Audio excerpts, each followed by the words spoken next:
Ojuno bunyala bunyala bale bukufa bukuwawo mamala tata mamala libadde essanyu jerere ekyerima Kayunga nga Ssabanyala omungi aseruzi Fred Mpagi anyulirira abanyala ab'eky'emaka g'omugenzi Nathan Mpagi Ssabanyala yasooka omukolo gutandise n'okusaba okulemeddwa omusumba Rishi Joshua ow'ebbali nga mukuttidde okulemeza amazima mu buli kyakola. Amazima gakaawa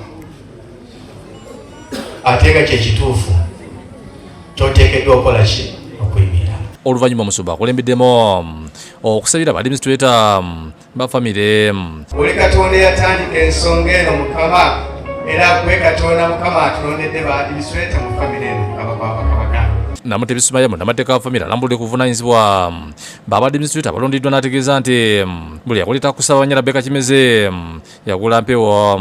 Ebyapa ebyatwalibwa mu mbeera etateeredde wano na wali njagala okubategeeza nti ofiisi tezigalwangawo bigenda kusazibwamu bidde mu mannya amatuufu.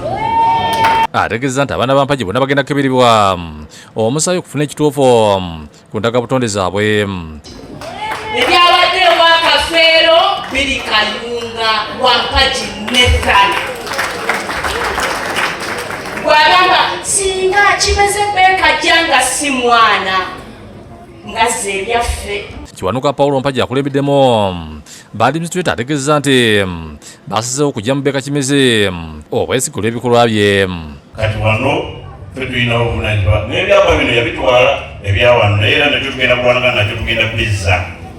Tasobola kutwala kintu wano watalinawo bwannannyini agenda kujjawo ng'omuntu omulala yenna n'okujjawo ebyo ebitiibwa by'abadde alina ekyo kyawedde agenda kujja bonna bajja wano agenda kujjanga mwana. Olumaze okwanjula Ssabanyala omujja alambuziddwa ekifo kyonna n'amayumba awazikibwa Ssabanyala yasooka Nathan Mpagi nga wano abataka bamusibiridde obubaka obw'enjawulo mu bubaka bwalayidde okunyiiza obumu mu Banyala ne Kayunga okutwaliza wamu. Nti ngenda kukola nnyo kye nsobola okulaba nga nnyamba omuntu anyigiriziddwa ku ttaka. Ono asabye Abanyala okulima emmwanyi n'emmere emala era agenda kulwana nnyo okulaba nga ekibbattaka kiggwawo. Abantu ba Bukedde mwenna njagala mubeere bulungi. Bwe munaabeere bulungi obumu bujja kuddawo, essanyu lijja kudda, okwagalana kujja kudda. Asuubizza Obunyala okuzibwa ekitiibwa kya famire y'omugenzi Mpagi eyasooka.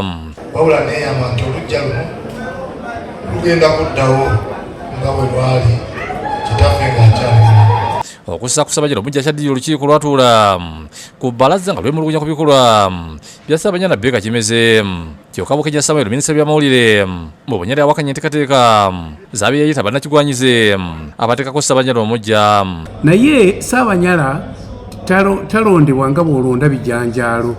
Waliwo enkola eyitibwamu okulonda Ssabanyala. Tetuyinza kuba na Ssabanyala wakubiri ng'oyo waali.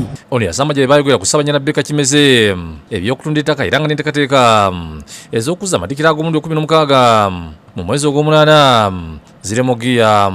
David Sikayombya yakusakidde gwino ku lwa Bukedde TV.